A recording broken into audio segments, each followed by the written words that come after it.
uma apresentação que está sendo feita pelo José Luiz sobre a herança árabe na Espanha. E será feita pelo José Luiz diretamente da Cidade do México. José Luis, tú estás con la palabra. Y Gracias. Gracias por todo. Primero quiero decirles que es la presentación más compleja a que me he enfrentado. Tengo mucho tiempo con el tema y ha sido muy, muy complicado. Afortunadamente, tengo un público culto, un público que entiende la visión. Les voy a hablar de 800 años y siglos o milenios antes. Entonces, escogí lo que cualquiera piensa que podría ser lo más importante de la herencia árabe en España, o sea, la arquitectura. Y esta es la Catedral de Córdoba. Y ves cómo se mezclan los dos, cómo se mezclan los estilos arquitectónicos. Vemos una base árabe, pero junto un techo latino y columnas con remates griegos. El mundo no es tan simple como nos lo pusieron en la escuela. Tenemos que avanzar, tenemos que entender mucho.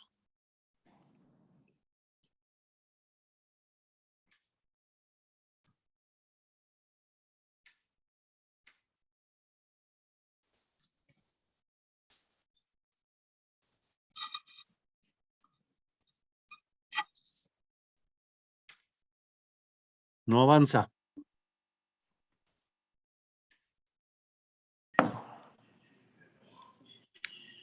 Quiero dedicar a Carlos esta presentación a Carlos Schulze, un coleccionista asiduo, lector, y que en su casa solamente la cocina y los baños no tenían libros. Lamentablemente fue víctima de la violencia.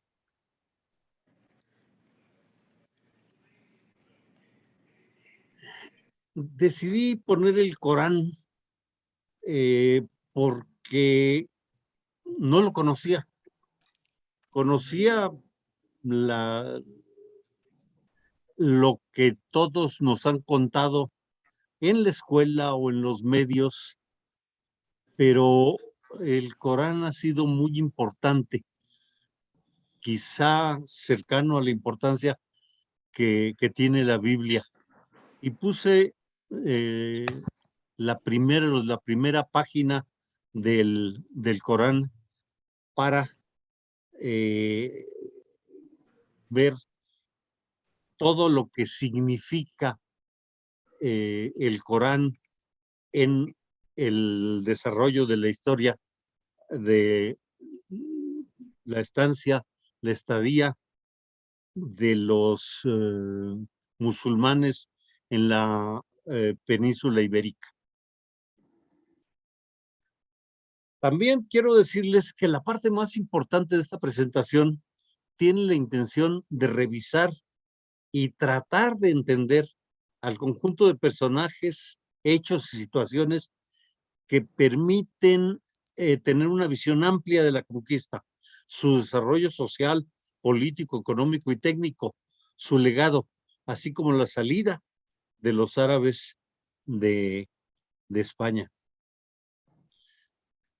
Y ahora sí digo España porque salen cuando está a punto de darse la unidad territorial española. El primero que tenemos que entender de lo mucho que les voy a presentar es Abraham, patriarca bíblico de las religiones abrámicas, el judaísmo, el cristianismo y el islamismo. En el judaísmo es padre fundador del vínculo entre Dios y los judíos. En el cristianismo es progenitor de todos los creyentes. Y en el islam es un eslabón de la cadena de profetas que se inicia con Adán y culmina con Mahoma. Jesucristo, Jesús de Nazaret, nace en el 7 o 6 antes de Cristo y muere 30 años en el 30 después de Cristo. Predicador judío, líder religioso, figura central de la religión católica. Aún hoy, la religión con mayor número de adeptos. Los cristianos, de manera absolutamente mayoritaria, consideran a Jesús el Hijo de Dios, cuya venida estaba anunciada en la Biblia hebrea o Viejo Testamento y mencionada repetidamente en el Nuevo Testamento. Después de su muerte, sus seguidores creen que resucitó y, en la comunidad que formó, constituyó la temprana iglesia cristiana. Mahoma, profeta de Alá, en el 610, o sea, a los 40 años, es iluminado. Recibe en la vecindad de la Meca, a través del arcángel Gabriel, los principios de la verdadera fe, coincidente con la religión hebraica. En 622 huye a Medina, donde abandona la religión hebrea y funde el Islam. Al morir había unificado las antes paganas tribus de la península arábica, todo bajo la religión islámica. Es impresionante que en tan pocos años haya logrado en un territorio tan absolutamente grande, haya logrado unificarlas y darles una visión religiosa tan importante. Después, algunos personajes, Avicena, Ibn Sina, médico, filósofo, astrónomo y científico persa.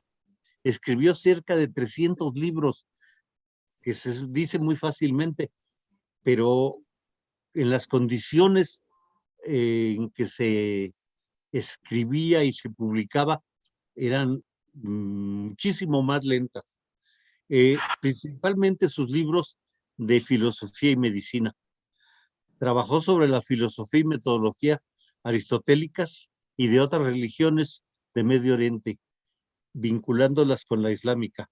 Colocó a la razón, manifestación objetiva de la voluntad de Dios, por encima de todo ser, y explicó que con ello se llama a buscar la perfección. Su método de enseñanza desplazó al que entonces era vigente, que era el de Galeno.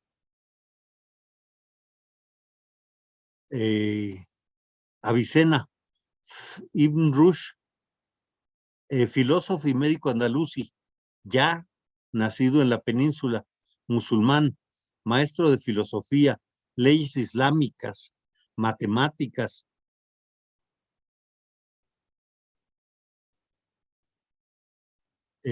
astronomía y medicina, seguidor de Avicena.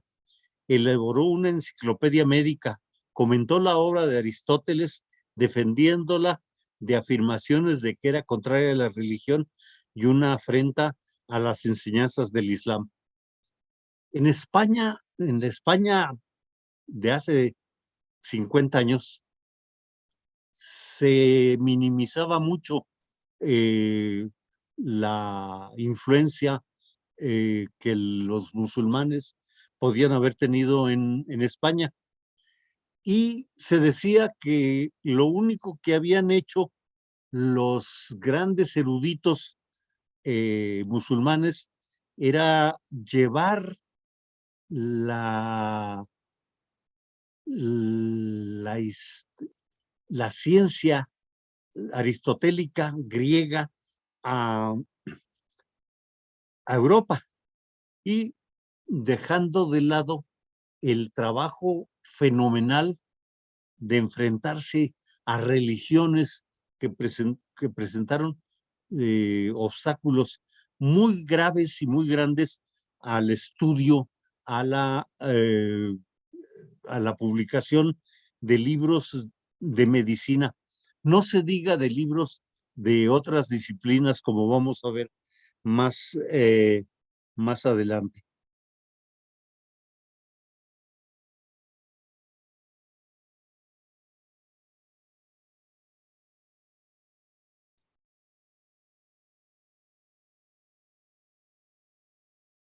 Atila, nacido en la parte este de Europa, en las llanuras danubianas. Se le llamó el azote de Dios, último y más poderoso emperador del mayor imperio europeo. Vivió fue emperador del 434 al 453. Imperio constituido por ganaderos y comerciantes que se transformaban en formidables guerreros, cuya dieta estaba constituida casi exclusivamente de carne. Se dedicaban a la rapiña o a exigir tributo por protección para evitar esta rapiña. No dejan escritos, no dejan tradiciones propias. Roma fue tributaria de Atila. Carlomagno, nacido en Bélgica y muerto en Aquisgrán, rey de los francos desde 768, rey nominal de los lombardos desde 774, emperador del Sacro Imperio Romano desde 800 al 814. En el 778 cruzó los Pirineos para defender a los gobernantes musulmanes de Zaragoza, Gerona, Barcelona y Huesca de la persecución del emir de Córdoba. Esto es para evitar que el Islam saliera de la península. A su regreso, fue atacado por grupos vascos que destruyeron su retaguardia y causaron múltiples bajas, generando la más notable epopeya del reinado de Carlomagno. Aquí tenemos lo que el imperio de Carlomagno significaba. De un lado, la península ibérica, y del otro lado el este de Europa. Todo lo que es Europa fue el reinado, gran parte de lo que fue el Imperio Romano. Los reyes católicos, Isabel I de Castilla y Fernando II de Aragón, cuyo matrimonio marcó el inicio de la formación territorial del Reino de España.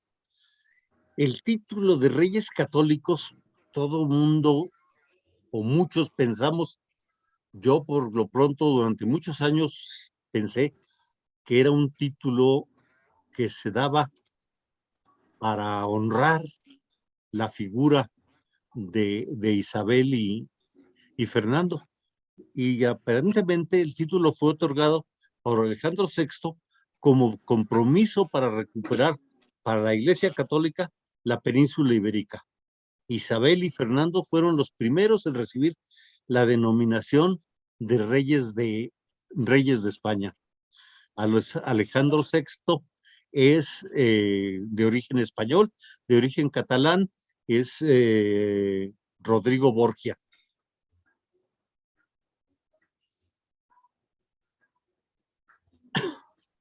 La historiografía de la conquista de los musulmanes a España ha sido manejada de muy diferentes formas. Ha sido muy complejo. Ha habido influencias de orden religiosa, social y económica. conversiones que dependen del entorno ideológico que los genera y al cual están dirigidos. Las fuentes históricas van desde un desprecio y menosprecio a todo lo vinculado con la conquista hasta un desmedido reconocimiento a la capacidad de los conquistadores para avanzar, conquistar, transformar y administrar los territorios de la península ibérica. El manejo es particularmente sesgado en los ámbitos de la educación básica y religiosa.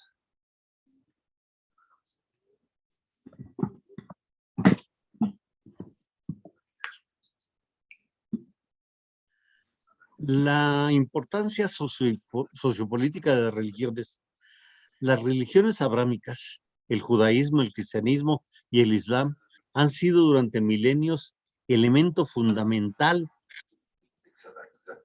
en el desarrollo social, económico y político de la mayor parte del mundo, particularmente de la zona mediterránea, el norte de África, de la península arábiga y del norte de la India. La vinculación, comunicación y enfrentamiento entre ellas ha sido un eje histórico permanente de las sociedades humanas.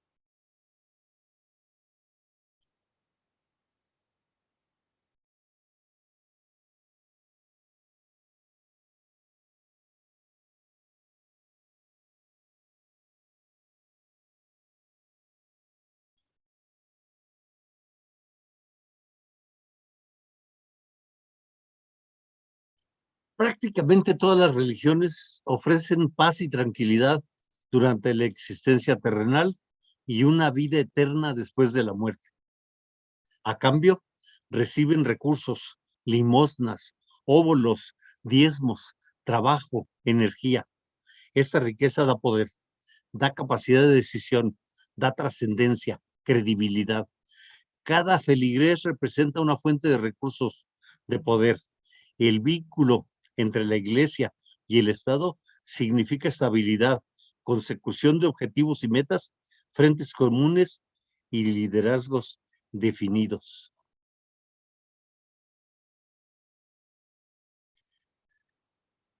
La migración. Grandes desplazamientos.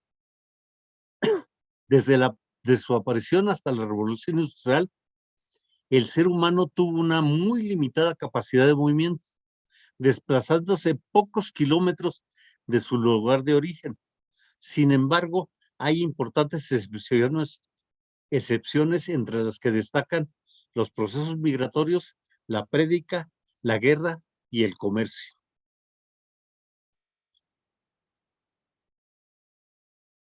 La migración.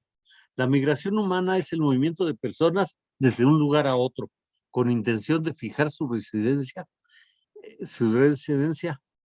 en el destino de forma permanente o temporal. Junto con la natalidad y la mortalidad, es un componente fundamental del cambio de estructura y crecimiento poblacional. A través de la historia se han dado grandes migraciones, como la población total de América, de Europa, de Asia, de Medio Oriente, la del sur de África y la de Australia. La migración ha sido un fenómeno mundial a partir de la aparición del nombre hasta la actualidad.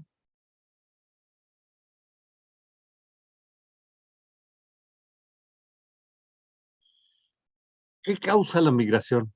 Búsqueda de riqueza, búsqueda de estabilidad social, alejamiento de conflictos y actos de persecución, búsqueda de libertad religiosa, búsqueda de áreas de cultivo, búsqueda de mejores condiciones climáticas y alejamiento de rapiña o persecución.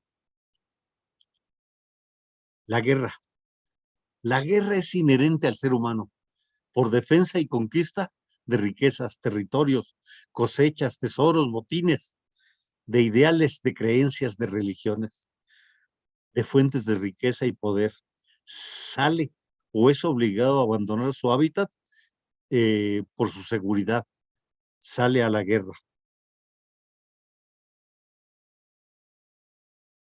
La prédica.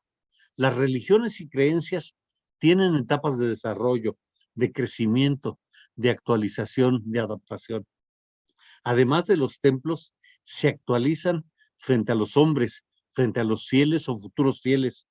Y la voz busca adeptos, busca creyentes, busca estrategias y concilia fidelidades. Grandes predicadores como Mahoma, Jesús, Juan el Baptista recorrieron el mundo, siguen recorriendo el mundo y predican su verdad.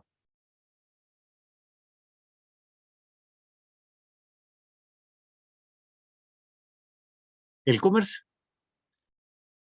es una actividad prehistórica que implica el cambio de posesión de bienes entre los seres humanos. También implica el traslado de productos de zonas de producción o abundancia a zonas de consumo o demanda. Significó la creación de sistemas bancarios, de moneda, de instrumentos de control de peso y volumen, de movimiento de capitales. Muy temprano en la historia se establecen rutas o zonas de comercio, se crean puertos, silos y mercados. La riqueza de las ciudades, reinos e imperios está aún basada en el comercio.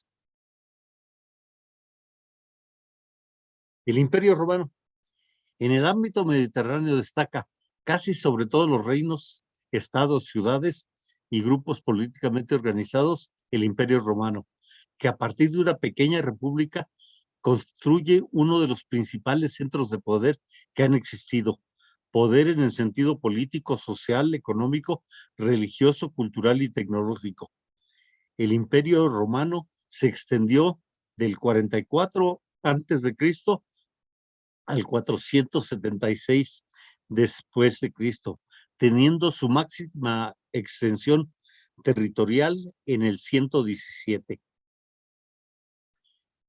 El Imperio Romano amplió sus fronteras, estableció provincias desde la actual Inglaterra hasta la actual Siria, estableciendo una extensa red de vías terrestres y marítimas que constituían y administraban desde Roma.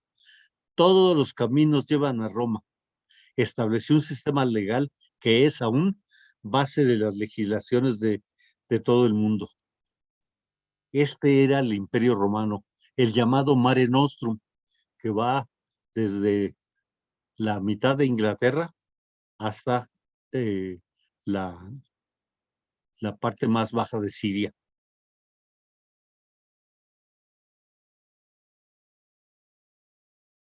Migrantes que van buscando el sueño romano, así como hoy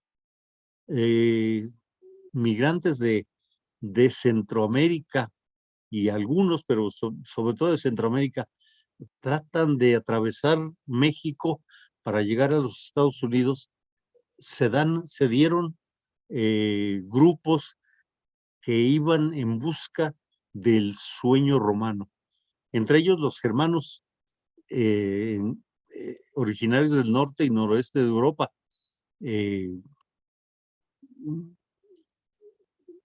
Finlandia, Noruega, Suecia, y lo que ahora son estos países.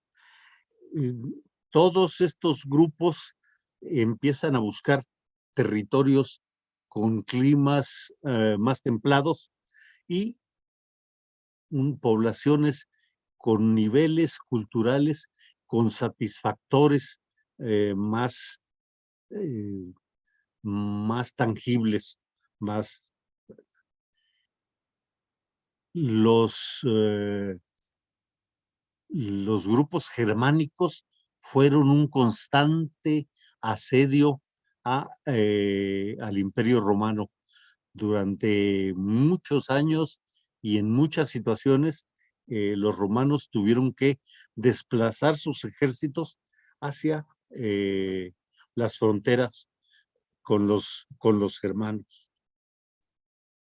Los visigodos, y los mencionamos aparte porque tienden parte de ellos a trasladarse a la península ibérica, y son los que contienden en la primera etapa con los musulmanes. Son descendientes de los godos y invaden al Imperio romano en el 376, derrotan al imperio en el 378 y llegan a sacar Roma en el 410. Se establecen en Tolosa, en el País Vasco, y tienen una gran influencia en Hispania y Galia. En 1507 son derrotados por los francos, ejerciendo una relativa influencia solo en la península. Se enfrentan continuamente con poblaciones originales de España, y aparentemente la nobleza y clase acomodada visigoda ejerce el poder, y la administración pública una nobleza hispano-romana. Los migrantes del este de Europa, los hunos, y quienes derivaron de una mezcla de razas como los fineses, lapones, ávaros, búlgaros, húngaros o magyares, con grupos originarios de las estepas orientales, nómadas, primitivos, sin escritos propios, cazadores, temibles y terribles en el combate. Los eslavos se ubican en la parte inferior del Danubio, también vienen de Asia, se ubican en la parte inferior del Danubio, en Bohemia, en Europa desde este y a orillas del río Vístula. Están integrados por polacos, serbios, bosnios y croatas. La conquista. Entre el 19 y el 26 de julio del 711 se libró cerca del río Guadalete, en la actual España, una batalla entre el rey godo Rodrigo y Tariq ibn Ziyad, al mando de las fuerzas del califato de Omeya, en conjunto con tropas provenientes de otros califatos y un importante contingente berber que viene de los bordes del Sahara. Rodrigo fue derrotado y aún hoy se especula si murió en combate.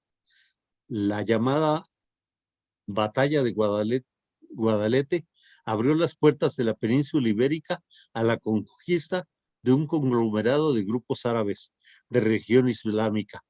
La ocupación de la península duró hasta el 2 de enero de 1942, cuando los dirigentes musulmanes son expulsados.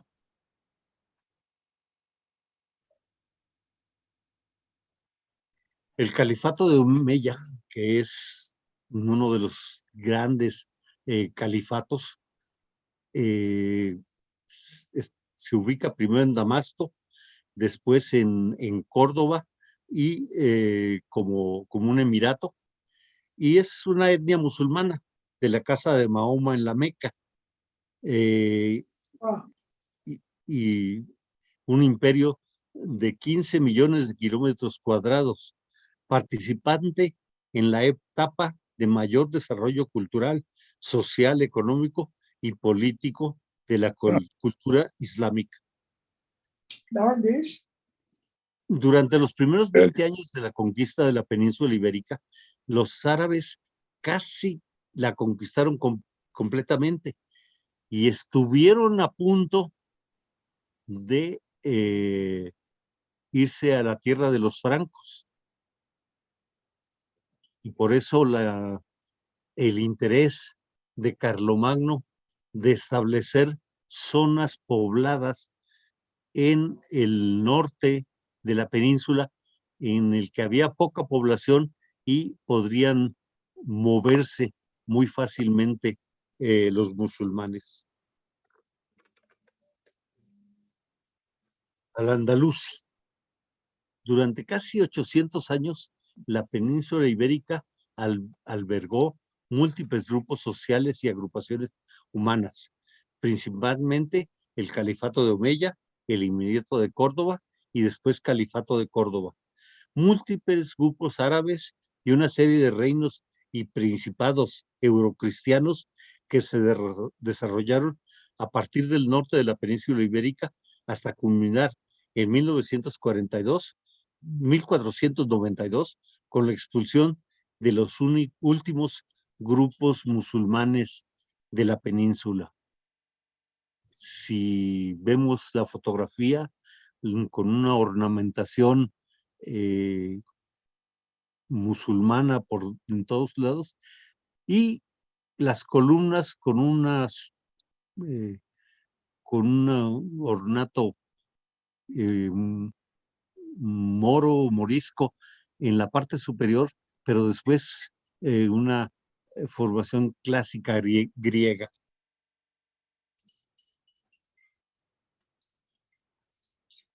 El legado.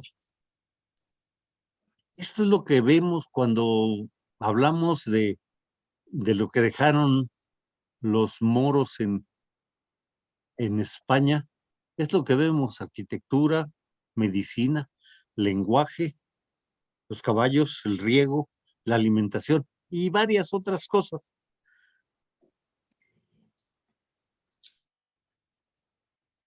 Las ciencias sociales, las ahora denominadas ciencias sociales, el derecho, la economía, la filosofía, las ciencias políticas, tuvieron un importante desarrollo en el mundo musulmán. Sin embargo, frecuentemente se enfrentaron a dogmas no compatibles con la religión, tanto dentro como fuera del ámbito musulmán, donde su apego al Corán no solo era deseable, sino estrictamente obligatorio, como en el ámbito cristiano, donde cualquier tendencia musulmana, árabe o judía era vista con enorme recelo. La arquitectura, que nos atrae, nos impacta, y la encontramos por prácticamente toda España, particularmente en la zona del Mediterráneo, hasta llegar a, la zona catalana. Muchas huellas siguen vivas y forman parte del entorno urbano y rural actual. La arquitectura es una de las más evidentes y tangibles. Es posible visitar y admirar múltiples edificios construidos entre los siglos 8 y 15. Ellos ofrecen información importante sobre la cultura de donde surgieron, así como el impacto que tuvieron en el diseño y creación de la arquitectura de los siglos posteriores. En la Giralda vemos un claro ejemplo de una base romana con una ornamentación musulmana y una superposición cristiana. Es uno de los edificios más conocidos y visitados del ámbito musulmán en España. Se tiene una visión amplia de la arquitectura andalusí a través de edificios, pero también, y esto casi nunca lo vemos, de aljibes, de alhóndigas, de alminares, de baños, de casas, de mezquitas, de murallas, de oratorios, palacios, puentes, torres, en núcleos poblacionales grandes y pequeños o en las grandes ciudades. Visión que define la identidad, proporciona gozo y deleite a los sentidos. Por todos lados nos vamos a encontrar las columnas cuyos remates son dóricos, jónicos o corintios, y a través de los edificios que quedaron del dominio árabe o que se hicieron después, los vamos a encontrar frecuentemente. La medicina. El desarrollo de la práctica médica tuvo un enorme desarrollo en la península ibérica, por influencia de sabios médicos y filósofos de Medio Oriente, de médicos clásicos, griegos, romanos, bizantinos e hindúes. Es importante señalar que en el mundo árabe se fundan las primeras escuelas de medicina para la formación amplia de especialistas. En Europa se fundaron grupos de médicos, pero nunca encontramos, siglos después, una enseñanza para formar especialistas. También se crean los primeros hospitales públicos, donde se fomentan prácticas de higiene y asepsia muy modernas para la época de la presencia musulmana. El agua. Aquí tenemos acequias, áreas de conducción de agua y aguas de captación de agua. Prácticamente todo el norte de África y gran parte de la península arábiga tienen problemas muy serios de agua. Entonces, el manejo del agua viene a ser una de las actividades de gran importancia en el desarrollo arquitectónico.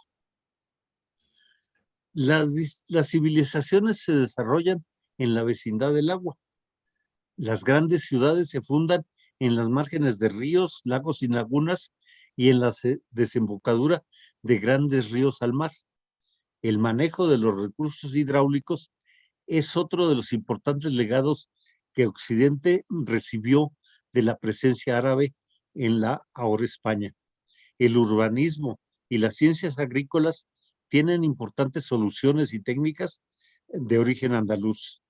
Sistemas de riego y aprovechamiento del agua pasan de las zonas desérticas a la Europa del Renacimiento.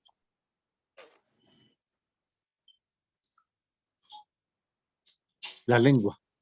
La lengua es un instrumento anatómico que permite hablar, expresarse, comunicarse, vincularse, y es el idioma universalmente llamado, y es en los idiomas se llama lengua a ese idioma. El idioma viaja con los conquistadores, es impuesta a los derrotados. Los romanos esparcieron el latín o sus derivados por España. España hizo lo mismo en los territorios de América, Portugal en Sudamérica y África. Inglaterra impuso su lenguaje en Norteamérica, en norte de África y en Oceanía. Los musulmanes que llevaron el idioma árabe a zonas importantes de la India y África no dejaron su idioma en la península ibérica. La Iglesia Católica y las reinas y reyes españoles fueron particularmente cuidadosos en evitarlo. Sin embargo, aproximadamente 4,000 palabras del español son de origen árabe. Algunos de esos ejemplos en español.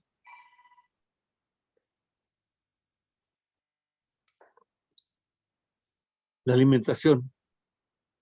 Destacan del legado andaluz los productos alimentarios, resultado de múltiples influencias del Mediterráneo, del norte de África, de Extremo Oriente, la India. Frutas, especias, granos, recetas. Muchos de estos productos llegaron en forma paralela a Europa a través de puertos y rutas marítimas. En la península ibérica es posible señalar el uso del arroz, los cítricos, variedades de uvas, pistachos, olivas, berenjenas, que han mantenido su presencia en la dieta peninsular, europea y mundial.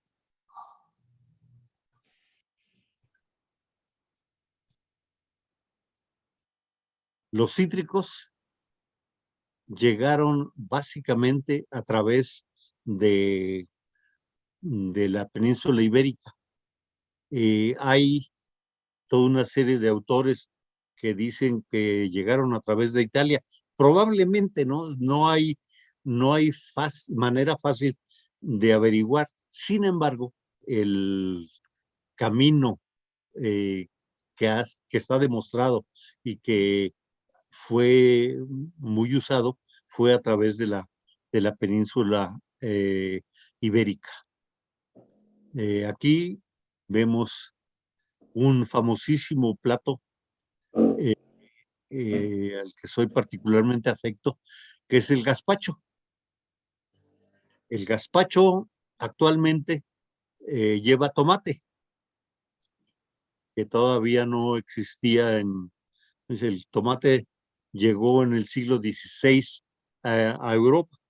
Este es un gazpacho hecho de almendras y Gazpacho ajos y aceite. é uma salada, Não, gazpacho. é uma sopa fria. Não, isso aí. Gazpacho não é aquela carne fatiada. El arroz es el segundo cereal más cultivado en el mundo. El primero es el maíz. Es originario de Oriente, de China o la India, y se extiende por el mundo árabe y llega a Europa a través del andaluz. El método tradicional de cultivo implica la inundación de los terrenos antes o después de la aplicación de las plántulas. Los habitantes de las costas de Valencia aprendieron a cultivar el arroz, cereal que se ha producido de forma ininterrumpida en la península desde el siglo X, aunque durante el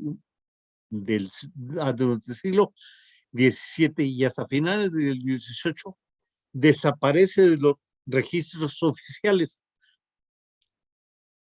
Algunos autores, y yo personalmente, pienso que esta actitud de restar importancia a la estancia de los musulmanes en España.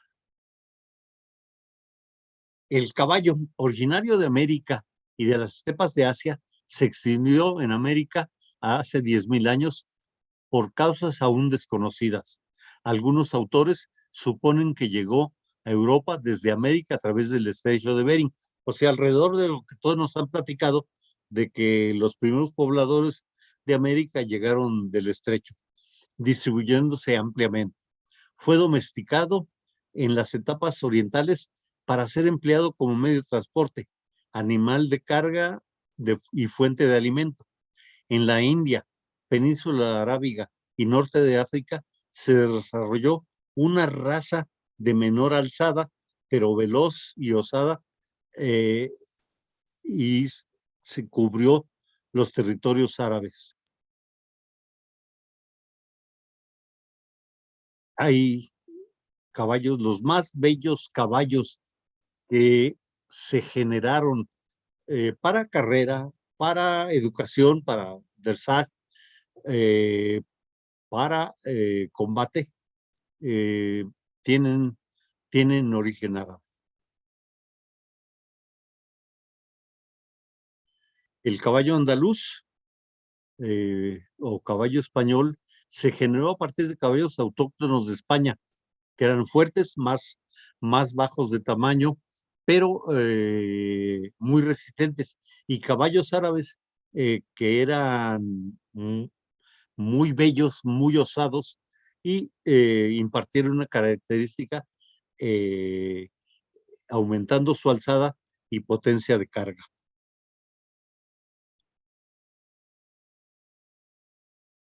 El caballo europeo es mucho más fuerte, más dedicado al traslado, al transporte y al trabajo agrícola.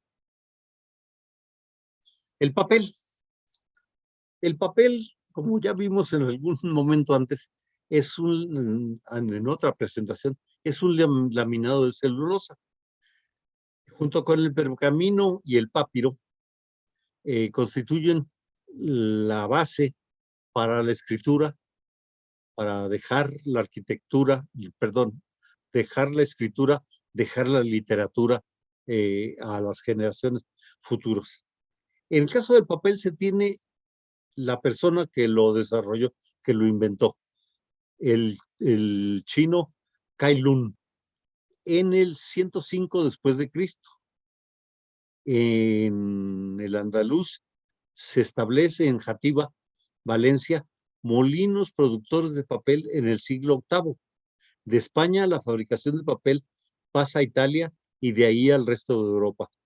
En Italia aún existe Fabriano, que es una fábrica de papel que se estableció en el 1500 y sigue funcionando, sigue produciendo un papel finísimo. El documento de papel más antiguo que se conoce es el Misal de Silos, que data del siglo X. Este se encuentra en la biblioteca del monasterio de Santo Domingo de Silos, cerca de Burgos, en España. Es uno de los numerosos manuscritos litúrgicos de rito mozárabe que se conservan. Todos o muchos deben acordarse de un coro de monjes que salieron al pueblo más cercano a tratar de reunir fondos porque el techo de la abadía tenía muchas goteras y tenía que repararse. Este coro dio una representación en la población en Burgos y enseguida les propusieron hacer una gira. Hicieron una gira por España, el año siguiente una por Europa, y cuando los empresarios les propusieron hacer una gira mundial, dijeron, no, nosotros lo que queremos es reparar el techo de nuestra abadía y ya lo hicimos. Entonces regresaron a la forma de vida de los monjes. La tenería. El trabajo de la piel es tan antigua como el hombre mismo. Su desarrollo está profundamente vinculado con la necesidad de protegerse del frío, la lluvia e intemperie, así como de fabricar utensilios. La tenería es un proceso que requiere el uso de sustancias con actividad química, que deben ser extraídas de plantas y minerales, probadas y dosificadas. En Fez, Marruecos, existe una tradición milenaria en la producción y uso de pieles de cabra y borrego, tradición que se origina en Medio Oriente y llega a la península ibérica. Sin embargo, prácticamente todas las culturas han curtido pieles. A la hora de consumir carne de cualquier animal, la piel es algo que sobra y es algo que hay que aprovechar. Sin embargo, la piel debe ser tratada para poderla utilizar. Y dependiendo del uso, va a ser el grueso, la flexibilidad de las pieles, la tenería, el trabajo de pieles requiere de cantidades grandes de agua. Por eso, solo poblaciones como Fez, que tiene fuentes, tiene manantiales, pueden tratarlo. Es importante el uso de algunos tipos de calzado, botas y zapatos en España que fueron originales de la etapa musulmana. Algunas conclusiones.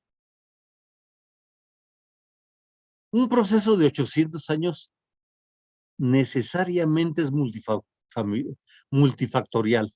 Es influido por múltiples elementos físicos, naturales, políticos, sociales y económicos. La historia de un conjunto de eventos de esta naturaleza podrá ser narrada, interpretada y conservada según criterios de todo orden. El tema es difícil para ser estudiado en el tiempo de una presentación común. Es más apropiado para un conjunto de especialidades de alto nivel en varias universidades de España y de los países árabes, Marruecos especialmente y Argelia. Hay doctorados en la influencia árabe en España. Sin embargo, una cosa que les puedo decir hoy y de la cual estoy convencida, de que el estudio es apasionante, que el estudio de esta etapa va más allá de lo que ahora tenemos de las culturas árabes. Quiero saber cuáles son sus conclusiones. Quiero poder entender, terminar de entender, empezar a entender un proceso tan amplio, tan complejo. Esta hoja son los derechos de la mujer casada en la zona andalusí. Gracias, gracias. Como siempre, es un grato honor estar con ustedes.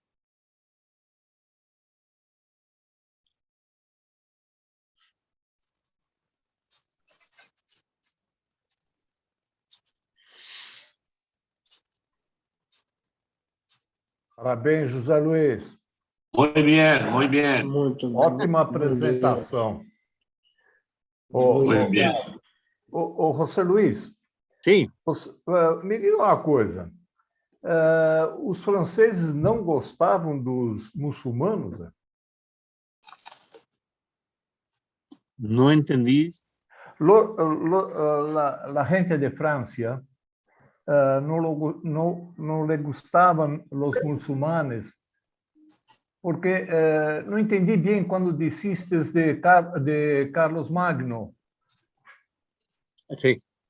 En la época Carlomagno, aunque la Galia es anterior a Carlomagno, Carlomagno es emperador desde el ámbito alemán, desde Bruselas y Aquisgrán.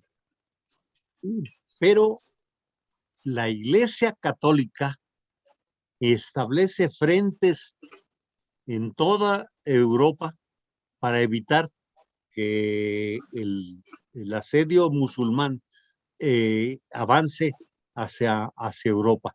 No es un problema de aceptar a los musulmanes, es un problema de perder territorios hacia un enemigo muy complejo. Es más una cuestión religiosa do que cultural. Es religiosa que se apoya en múltiples situaciones culturales. Lo que yo, si mal me acuerdo, los musulmanes intentaron entrar en Francia y en 700, si no me equivoco, en 732, Carlos Martel en Tours impidió que ellos entrasen en Francia. Sí, los detuvo y si no, seguramente ahorita estaríamos rezando en mezquitas. José Luis, una duda. Sí. José, yo no escuché toda la ponencia que hiciste, ¿ya? Pero la pregunta que quería hacerte es esta miscigenación de razas entre los musulmanes y los ibéricos. Y aún así también un comentario tuyo sobre el origen de las cruzadas. ¿Ha sido después de la expulsión de los musulmanes o antes? Antes. Las cruzadas son el siglo XI, XII y en América se descubre en el siglo XV.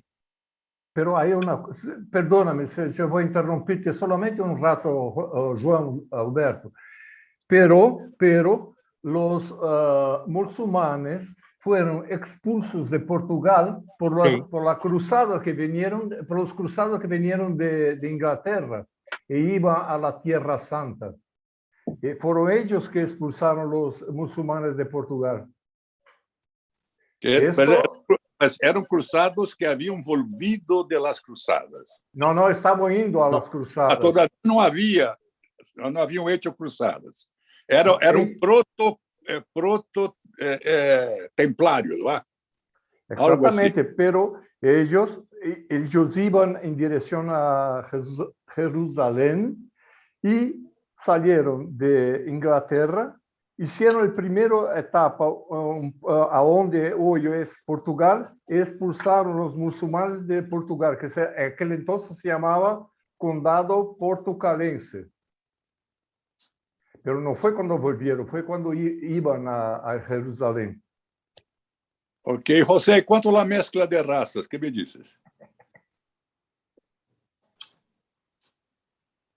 No, cuando en el siglo XV se expulsa a los moros y a los judíos de España, se hace una limpieza racial muy severa y de la que la historia poco nos habla. Es una de las etapas oscuras de la historia española. Sí, pero yo me imagino que alguien que ha dominado un territorio por un siglo, que sea, ¿no? La tendencia es que empiece a hacer cruces, a menos que la barrera religiosa ha actuado en el sentido de segregación. Pero no sé si esto ha pasado. La mezcla, las mezclas raciales no se vieron en España por la expulsión mucho, porque se hizo esa limpieza en órdenes de religión y en órdenes de comercio. Se expulsó a todos los que profesaban y a todos los que había sospecha de que profesaban el Islam. O sea, sin embargo, hay muchos apellidos de origen musulmán en España y seguramente también en Portugal. Y tanto que hace 40 años se publicó una lista de apellidos de personal que podía solicitar la nacionalidad española con apellidos de 2 generaciones que fueran descendientes de judíos o de musulmanes. Aún los convertidos fueron perseguidos, ¿no? Los de Islam que se convirtieron también fueron expulsados. Sí. Un problema grave fue la presión que la Iglesia Católica, que el Papa o los papas ejercieron sobre los reyes de España para que eliminaran a toda la tradición árabe y judía, pero sobre todo la árabe fue mucho más perseguida. O Manaus. Desculpa, Diga. só um detalhe aqui. Pelo que me consta, realmente os reis da Espanha, evidentemente foram eles que expulsaram o Fernando e a Isabel, foram eles que expulsaram os muçulmanos, os últimos muçulmanos da Espanha. Mas a saída dos judeus, por aquilo que me consta, foi por outro motivo, foi por um motivo financeiro. Na realidade, quem financiou as guerras dos reis da Espanha foram os judeus. Na hora que eles expulsaram os muçulmanos, os reis da Espanha resolveram não pagar. E uma das formas de não pagar foi expulsar o pessoal do seu território. O que me consta, realmente, essa é a verdade da expulsão dos judeus do território de que hoje é a Espanha. E não foi tanto questão religiosa. Econômica. Grana. Olha, 99% das coisas sempre é dinheiro. Então, quer dizer, aparece sob diferentes figuras, mas no fundo, o que vale é ouvir o metal, né? Agora, José, estou um pouco molesto aí em questionar-te, pero recém assisti um documentário que me falavam da importância de los cruzados, da Ordem de los Templários, en el descubrimiento de Brasil. E aí se dizia que o rei Felipe, por motivo de pesetas, del oro de los Templários, começou a hostilizar a Ordem Templária. E eles se fugaram para Portugal. E me dizia este documentário que o símbolo de la cruz que venia nas caravelas que han descoberto o Brasil é de la Ordem de los Templários. Há algum sentido esse tipo de informação?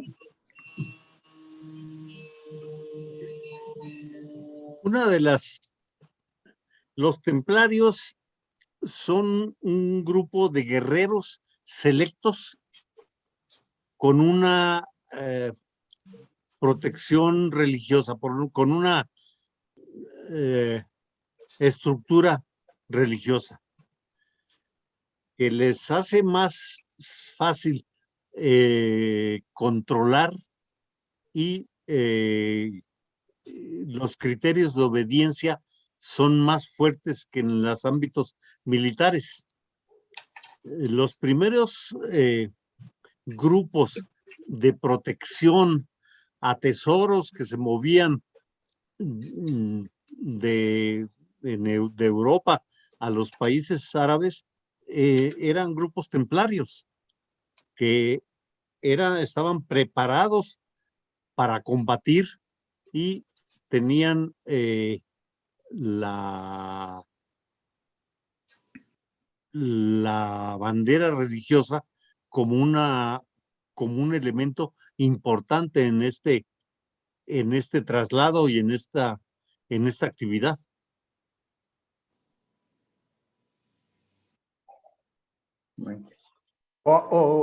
Desculpa, outra vez eu me intrometer. Os templários, eles tinham a sede deles na ilha de Malta, né? Por isso que aquela cruz é chamada até hoje de Cruz de Malta, que até o nosso querido Vasco da Gama ostenta aí no peito, né? Então, a sede dos templários era na ilha de Malta. Eles vinham de todos os lugares da Europa, tá certo? Mas a base deles era na ilha de Malta, que era uma ilha bastante próxima ao que eles queriam conquistar, né? Eles queriam ajudar a conquistar, que era Jerusalém, tá? Então, na realidade, essa cruz que está nas velas das caravelas, elas são realmente de origem templária. É a Cruz de Malta. Desculpa aí. Beleza. 2 palestrantes bons hoje, hein? O negócio está bom, hein, Wagner? É bom, né? Muito bom. Ótimo. Perfeito. Ok. Mais Muito alguma bom, José Luiz. pergunta? Muito bom. Parabéns, viu? Parabéns, Bueno. José Luis. Muy Ricardo, bueno. alguma pergunta? ¿Sí? Você está sem som, Ricardo. Ah, tá. Eu só queria observar, não sei se faz sentido isso, Sim. mas eu acho que faz algum, é que realmente os resultados das mestiçagens somos nós, aqui na América Latina, entende? Porque muitos de nós descendemos de sefarditas, de cristãos novos aqui, e que não se fazia muita distinção qual era o tipo de expulsão, mas, na verdade, é um direito que nos assiste também como descendentes de portugueses, no meu caso eu sou dos dois, de espanhol e de português, requerer as respectivas cidadanias. Eu fiz isso por conta de ascendência do século XVI, expulsos e inquisitados. Interessante. Muito interessante. Bom. E aí? Fala, Pedrinho. Tudo bem, tudo bom. Estou só escutando aqui, me deliciando com todas as informações. Parabéns. Muito bom. Então, eu tenho uma pergunta, Wagner. Sim, fala. O que é gazpacho? El gazpacho es un platillo maravilloso que en España... Mira, José Luis es muy bueno cocinero, cocina muy bien, pero siga. En España se toma en verano y es... É gelada, sopa gelada mesmo. No es helado, es frío solamente. Yo creo que Temperatura ambiente.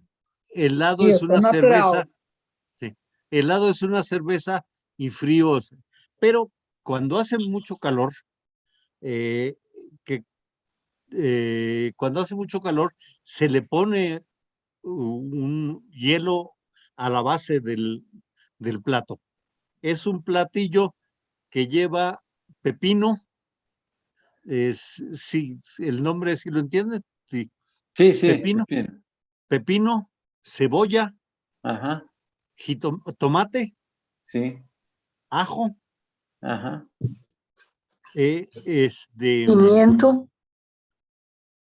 pimientos, pimiento, todo. Antes era finamente picado, ahora es con la licuadora y queda. Y se le agrega, a la hora de servirlo, se le agrega pan tostado, y alguna gente, porque aquí en México a todo le ponen limón, le pone gotas de limón al gazpacho. El gazpacho original llevaba ajo, cebolla, almendras y aceite de oliva. Y si no está uno acostumbrado al ajo, al sabor fuerte del ajo, es fuerte, es muy pega. Bueno, sí. Es muy bueno. Sí. Bueno. Maria Eugênia, vai fazer alguma pergunta? Não, eu gostei demais, me ha gostado muito. Me interessa particularmente também na Andalucía, é de onde vem minha família, e me gusta muito o flamenco e a arquitetura de Sevilha e de Granada e de Córdoba. Então, me ha gustado muchísimo tu presentação. Gracias. Muy bien. A mí también me ha gustado, gracias. Muy bueno. Obrigado. Ok. José Luis es profesor de la UNAM, la Universidad de México, Autónoma de México. Muito bom. Professor de quê? Professor de quê? Química. Química. Sí. Pero eso no tiene nada que ver con España. ¿Cómo no? No, química, España, son cosas No, distintas. que él tiene a ver con España porque es mexicano, ¿no? Mexicano. Conoce todo. Hizo un viaje hace muchos años, ¿no? Cuando tú saliste allá de Birmingham y fuiste por todas las partes de España, ¿no? Con la gente, con Ro, con todo. Sí. Fuimos desde Birmingham, que es el centro de Inglaterra, hasta Saar-el-Suk, que está en el borde del Sahara. Sí. Muy, muy bonito viaje. Sí, sí. José, Wagner ha dicho que tú tienes un don especial por la cocina. Entonces, yo te pregunto, en términos de España, ¿cuál es el plato que recomendarías? Y en México, si tú sabes cómo se hace la sangrita. Ah, sí. Yo le mando a Wagner la receta de la sangrita. Ahí, La mejor que yo he conocido. Para tomar tequila es extraordinario. Sí. Pero el mejor plato español depende en qué lugar de España estés. Hay muy buena fabada. ¿Buena qué? Fabada. Son frijoles. Es como la feijoada, pero en blanco. Ah, con favas. Es con favas. Sí, con habas. sí. Fabada. Y si estás en Valencia, obviamente es la paella. Y si estás en las montañas de allá del norte de España, los corderos, los chivos, ¿cómo se llaman? Los cerdos. Bode. Cabras. Bode, cabra. Bode. Entonces, en España, yo pienso, de los países que conozco, es donde mejor se come. Hay una extraordinaria comida. Buenas, José. Muy bien. Y sobre la química, los árabes no eran buenos en química, en alquimia también. Tenían, sí, pero la mayor parte de su trabajo era para hacer medicamentos. El avance en la medicina fue extraordinario y preparaban medicamentos para ingerir, medicamentos para aplicar. Fue muy, muy avanzado. No hay muchos antecedentes de pigmentos. ¿Por qué los azulejos de España son tan vivos los colores? Hasta hoy están bien. Ah, sí, pero estos son colores que vienen más del oeste de Europa, de países también de origen o árabe, que ¿cómo se llaman? Los países que tienen también una influencia musulmana. Los azules a mi edad la Turquía, memoria ¿no? es un problema. Turquía tiene unos azules. No, sí, pero también los que eran países rusos, Sí.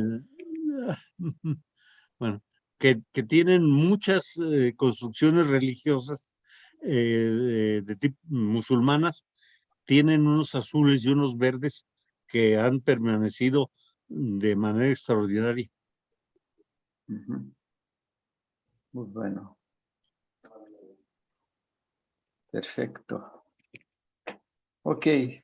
¿Más alguna pregunta a José Luis? Eu queria agradecer, foi ótimo. Sim. Parabéns, José Luiz. Eu Bueno, acho que José o Luis. país que você queria se lembrar é o Uzbequistão, não é? Sim. No Ajá. entendí, no entendí. Queria Porque te no, parabenizar. no, Repete. Hable en inglés. I'd like very much to thank you for your presentation. I think that one of the countries that you would like to remember is Uzbequistão. Por los azules. Uzbequistão. Uzbequistão. sí, sí. Sí, sí, por los azules. Tienen, Sí, perfecto. tienen mezquitas y cúpulas extraordinarias. El Sí. azul fue un color muy complejo. Se necesitaba mucho por los paisajes y muy caro, porque el lapislázuli, que es el color que se usa, era muy costoso. Y fue hasta las compañías alemanas fabricantes de colores que sacaron el azul de Prusia y el azul de Trumbull, que solucionaron, bueno, no solucionaron, pero contendieron muy bien con el problema. Una cosa muy interesante que José Luis también es un encadernador, ¿no? Encuadernador. Sí, encuadernador. Hace encuadernación. Su email es encuadernador Galván, @gmail. Muy bueno. Entonces, a él le gusta de hacer eso, de encuadernar de cosas antiguas, ¿no? ¿La verdad? Restauración de encuadernación. Restauración, sí. Muy bien. Ok, perfecto. Mais alguma coisa? Está bem. No, José muy bien. Luis, Muito bem. Parabéns, Muy muito bien. obrigado. muchas Parabéns. gracias, Parabéns. José Luis. Muchas gracias. Gracias. Parabéns. Muy Ok, bien, mira, muy bien, José gracias. Luis va a Es- volver acá en el 2 de noviembre por el Día de Muerto en México, ¿cierto, Exacto, José Luis? sí. Perfecto. Interessantíssimo. Ok, Opa, muy perfecto. bien. Bom. Ô, Wagner, Gracias a todos. Diga. Gracias, Para gracias, Manaus. Juan Luis. lembra o José Luis que ha hecho una promesa sobre la sangrita. Ah, la sangrita. Ah, sí. Sí. Yo Me mando consta la deliciosa. receta. Mando la receta. Manda la receta en el grupo de arte. Ah, perfecto, sí. Así Ok. es. Sí. Ya va derecho a él también. Muy bien. Ok. Ok. Ya quiere decir que Solo la que- receta de gazpacho. Recuerden que la sangrita no se toma sola. Se toma Sí, con claro. tequila. Por tal razón te he hecho el pedido. Es porque Muy no bien. se toma sola, ¿no? Así. Hay tequila y quiero la sangrita. Muy bien. Muy bien. Ok. Muito bem. Y la Abraço. receta del Gracias. gazpacho. Muy bien. Ah, Gracias. es que- Chao. es que- Chao. También. Chao. Muy bien. Chao. Congratulaciones. Chao. Chao.